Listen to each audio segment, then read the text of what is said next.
Hello, എല്ലാവർക്കും LLP ജംഗ്ഷന്റെ പുതിയൊരു വീഡിയോയിലോട്ട് സ്വാഗതം. ഇന്ന് നമ്മളിവിടെ ഡിസ്കസ് ചെയ്യാൻ പോകുന്നത് garnishee order under civil procedure code 1908 പറ്റിയിട്ടാണ്. ഒരു പേഴ്സൺ വേറൊരു പേഴ്സന്റെ കയ്യിൽ നിന്ന് ഒരു പെർട്ടിക്കുലർ എമൗണ്ട് കടം വാങ്ങിയെന്ന് വിചാരിക്കുക. സോ ആ കടം വാങ്ങിക്കുന്ന ആൾക്ക് പറയുന്ന പേര് ഡെപ്റ്റർ എന്നും അതുപോലെ കടം കൊടുക്കുന്ന ആളെ പറയുന്നത് ക്രെഡിറ്റർ എന്നുമാണ്. അങ്ങനെയിരിക്കെ ഈ വാങ്ങിച്ച പൈസ ഡെപ്റ്റർ ക്രെഡിറ്റർക്ക് തിരിച്ചു കൊടുക്കാണ്ട് ഇരിക്കുകയാണ്. അതായത് വാങ്ങിച്ച പൈസ തിരിച്ചു കൊടുക്കുന്നതിൽ നിന്ന് ഫെയിൽ ആവുകയാണ് നമ്മുടെ ഡെപ്റ്റർ. അങ്ങനെ ഇരിക്കെ ഈ ക്രെഡിറ്റർ എന്ത് ചെയ്യും? കോടതിയെ സമീപിക്കും, ഒരു സ്യൂട്ട് ഫയൽ ചെയ്യും. സോ ആ സ്യൂട്ട് ഫയൽ ചെയ്യുന്നതിന്റെ ഭാഗമായിട്ട് കോടതി ഒരു ഡിക്രി പുറപ്പെടുവിക്കും. അതായത് നമ്മുടെ ക്രെഡിറ്റർക്ക് അനുകൂലമായിട്ട് കോടതി ഒരു ഡിക്രി പുറപ്പെടുവിക്കും.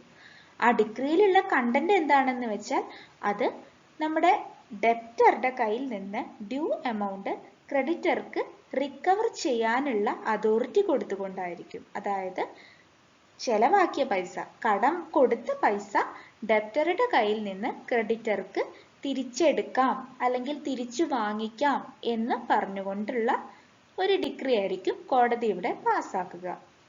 സോ ആർക്ക് അനുകൂലമായിട്ടാണ് ആ ഡിക്രി പാസ്സാക്കിയിട്ടുള്ളത്? സോ ഈ ഒരു പെർട്ടിക്കുലർ സർക്കംസ്റ്റൻസസിൽ നമ്മുടെ ക്രെഡിറ്റർക്ക് അനുകൂലമായിട്ടാണ് ഈ ഒരു ഡിക്രി പാസ്സാക്കിയിട്ടുള്ളത്. സോ ആ ക്രെഡിറ്ററെ പറയുന്ന പേരാണ് ഡിക്രി ഹോൾഡർ എന്ന്. അതുപോലെ തന്നെ ആർക്ക് എതിരെയായിട്ടാണ് ഈ ഒരു ഡിക്രി പാസ്സാക്കിയിട്ടുള്ളത്? അയാളെ പറയുന്ന പേരാണ് ജഡ്ജ്മെന്റ് ഡെപ്റ്റർ.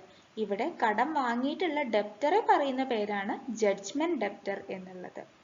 സോ ഈ ഒരു കാര്യം മനസ്സിൽ വെച്ചിട്ട് വേണം ഇനിയുള്ള കാര്യങ്ങൾ നമ്മൾ ശ്രദ്ധിക്കാൻ വേണ്ടിയിട്ട്. ഗാർണിയർ എന്ന ലാറ്റിൻ വേർഡിൽ നിന്നാണ് ഗാർണിഷി എന്ന വാക്ക് ഉദ്ഭവിച്ചിട്ടുള്ളത്. Order 21 rule 46A of CPC അണ്ടറിലാണ് ഗാർണിഷി ഓർഡറിനെ പറ്റിയിട്ട് പറഞ്ഞിട്ടുള്ളത്. ഗാർണിഷി എന്ന് പറയുന്നത് ജഡ്ജ്മെന്റ് ഡെപ്റ്ററുടെ ഡെപ്റ്ററിനെയാണ്. ജഡ്ജ്മെന്റ് ഡെപ്റ്റർ ആരാണെന്നൊക്കെ നമ്മൾ മുന്നത്തെ സ്ലൈഡിൽ പറഞ്ഞിട്ടുണ്ടായിരുന്നു. സോ ആ ജഡ്ജ്മെന്റ് ഡെപ്റ്ററുടെ കടക്കാരനെ പറയുന്ന പേരാണ് ഗാർണിഷി എന്നുള്ളത്. സോ ഈ പൈസ തിരിച്ചു കിട്ടാണ്ട് വരുന്ന സമയത്ത് ക്രെഡിറ്റർ എന്ത് ചെയ്യും? കോടതിയെ സമീപിക്കും. കോടതിയെ സമീപിച്ചു കഴിയുമ്പോൾ നമ്മുടെ ക്രെഡിറ്റർക്ക് അനുകൂലമായിട്ട് ഒരു ഡിക്രി കോടതി പാസ്സാക്കും. ആ ഡിക്രിയിൽ പറഞ്ഞിട്ടുണ്ടാവുക എന്താണെന്ന് വെച്ചാൽ ഈ ഡെപ്റ്ററുടെ എന്തെങ്കിലും പ്രോപ്പർട്ടി വിറ്റിട്ടോ അതല്ലെങ്കിൽ അറ്റാച്ച് ചെയ്തിട്ടോ ആ പൈസ റിക്കവർ ചെയ്യാം എന്നുള്ളതായിരിക്കും.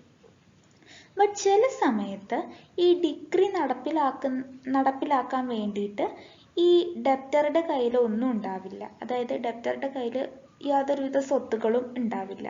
പക്ഷെ അയാൾക്ക് പൈസ കൊടുക്കാനോ അതല്ലെങ്കിൽ അയാളുടെ പ്രോപ്പർട്ടി കൈവശം വെച്ചിട്ടുള്ള ഏതെങ്കിലും പേഴ്സൺസ് ഉണ്ടായിരിക്കും. സോ അങ്ങനെ കൈവശം വെച്ചിട്ടുള്ള ആൾക്കാരെ പറയുന്ന പേരാണ് ഗാർണിഷി, അതായത് ജഡ്ജ്മെന്റ് ഡെപ്റ്ററുടെ ഡെപ്റ്റർ. സോ നമ്മുടെ ഡിക്രി ഹോൾഡർക്ക് എന്ത് ചെയ്യാം? കോടതിയോട് അപേക്ഷിക്കാം. അതായത് ഈ ഗാർണിഷിയുടെ കയ്യിലുള്ള ഡെപ്റ്ററുടെ പ്രോപ്പർട്ടി അറ്റാച്ച് ചെയ്തിട്ടോ അല്ലെങ്കിൽ സെയിൽ ചെയ്തിട്ടോ അതല്ലെങ്കിൽ ആ ഗാർണിഷി ഡെപ്റ്റർക്ക് കൊടുക്കേണ്ട ആ പൈസ നേരിട്ട് നമ്മുടെ ഡിക്രി ഹോൾഡർക്ക് തന്നിട്ട് ഈ കടം അങ്ങ് തീർത്ത് കൊടുക്കണം എന്ന് പറഞ്ഞുകൊണ്ട്. A garnishee order is passed by the competent court ordering a garnishee not to pay a certain amount directly to the judgment debtor since he is the person who is indebted to the decree holder.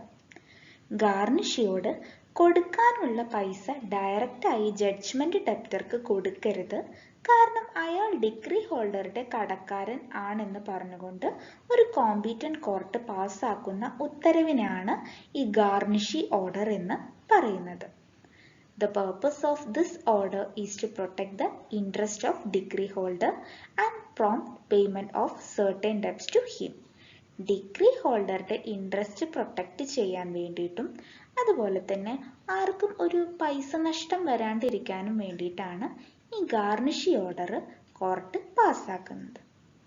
Actually ഈ garnishee order എന്ന് പറയുന്നത് ഒരു prohibitory order ആണ്. അതായത് ഗാർണിഷിയോട്, അതായത് judgement ഡെപ്റ്ററുടെ ഡെപ്റ്ററോട് prohibit ചെയ്യാണ് കോടതി. അതായത് നിങ്ങൾ ഈ പൈസ ഡയറക്റ്റ് ആയിട്ട് ഡെപ്റ്റർക്ക് കൊടുക്കരുത്, പകരം അത് നിങ്ങൾ ക്രെഡിറ്റർക്കാണ് കൊടുക്കേണ്ടത് എന്ന് പറഞ്ഞിട്ടുള്ള ആ ഓർഡറാണ് ഗാർണിഷി ഓർഡർ. അതുകൊണ്ട് തന്നെയാണ് ഇതിനൊരു പ്രൊഹിബിറ്ററി ഓർഡർ എന്ന് പറയുന്നത്. ഈ ഗാർണിഷി ഓർഡറിന് ഒരു എക്സാമ്പിൾ പറയുകയാണെന്നുണ്ടെങ്കിൽ, എ എന്നുള്ള വ്യക്തി ബിയുടെ കയ്യിൽ നിന്ന് ഒരു 5000 രൂപ കടം വാങ്ങിയിട്ടുണ്ടെന്ന് വിചാരിക്കുക. എന്നിട്ട് ആ എന്നുള്ള പറഞ്ഞിട്ടുള്ള ആളെ ബിക്ക് അത് തിരിച്ചു കൊടുക്കുന്നില്ലായിരുന്നു. സോ ബി എന്ത് ചെയ്തു? കോടതിയെ സമീപിച്ചു. ആ സമയത്ത് ബിക്ക് അനുകൂലമായിട്ട് കോടതി ഡിഗ്രി പാസ്സാക്കി. അതായത് എയുടെ ഏതെങ്കിലും പ്രോപ്പർട്ടി വിറ്റിട്ടോ അല്ലെങ്കിൽ അറ്റാച്ച് ചെയ്തിട്ടോ നിങ്ങൾക്ക് ആ പൈസ റിക്കവർ ചെയ്യാമെന്ന് പറഞ്ഞിട്ട്. ബട്ട് എന്ത് ചെയ്യാം, എയുടെ കയ്യിൽ അങ്ങനെ പ്രത്യേകിച്ച് പ്രോപ്പർട്ടി ഒന്നും ഉണ്ടായിരുന്നില്ല. പക്ഷെ എയുടെ ഒരു വീട് സി എന്ന് പറഞ്ഞ വ്യക്തിക്ക് വാടകയ്ക്ക് കൊടുത്തിരുന്നു. എല്ലാ മാസവും ഒരു പെർട്ടിക്കുലർ എമൗണ്ട് ഈ എ എന്ന് പറഞ്ഞ വ്യക്തിക്ക് വാടകയായിട്ട് അതിൽ നിന്ന് കിട്ടുന്നുണ്ടായിരുന്നു. സോ ബി എന്ത് ചെയ്തു? കോടതിയെ സമീപിച്ചിട്ട് അപേക്ഷിച്ചു. അതായത് ഈ ഒരു പൈസ, അതായത് ഈ വാടക എക്ക് കൊടുക്കാണ്ട് അത് സിക്ക് തരണം എന്ന് പറഞ്ഞുകൊണ്ട്. സോ അങ്ങനെ സമീപിച്ച സമയത്ത് കോർട്ട് എന്ത് ചെയ്തു? ഒരു ഓർഡർ പുറപ്പെടുവിച്ചു. അതായത് ഗാർണിഷിയോട് പറഞ്ഞു, നിങ്ങൾ ഡയറക്റ്റ് ആയിട്ട് ആ വാടക എക്ക് കൊടുക്കരുത്, പകരം അത് ബിക്കാണ് കൊടുക്കേണ്ടത് എന്ന് പറഞ്ഞുകൊണ്ട്. ഇതാണ് ഗാർണിഷി ഓർഡറിന് പറ്റിയിട്ട് പറയാനുള്ളൊരു എക്സാമ്പിൾ. ഇന്നത്തെ ഈ വീഡിയോയിൽ നമ്മൾ ഡിസ്കസ് ചെയ്തത് എന്താണ് ഗാർണിഷി ഓർഡർ എന്നാണ്. ഇന്നത്തെ ഈ വീഡിയോ നിങ്ങൾക്ക് എഫക്റ്റീവായി തോന്നിയെങ്കിൽ വീഡിയോ ലൈക്ക് ചെയ്യാനും ഷെയർ ചെയ്യാനും മറക്കരുത്. അതുപോലെ ചാനൽ ഇതുവരെ സബ്സ്ക്രൈബ് ചെയ്യാത്തവർ ചാനൽ സബ്സ്ക്രൈബ് ചെയ്യാനും മറക്കരുത്. ഏതെങ്കിലും ഒരു പെർട്ടിക്കുലർ ടോപ്പിക് നമ്മുടെ ഈ ചാനൽ വഴി ഡിസ്കസ് ചെയ്യണമെന്നുണ്ടെങ്കിൽ അതെന്നെ കമൻറ്റ് ബോക്സ് വഴി അറിയിക്കാവുന്നതാണ്. So, thank you for watching the video.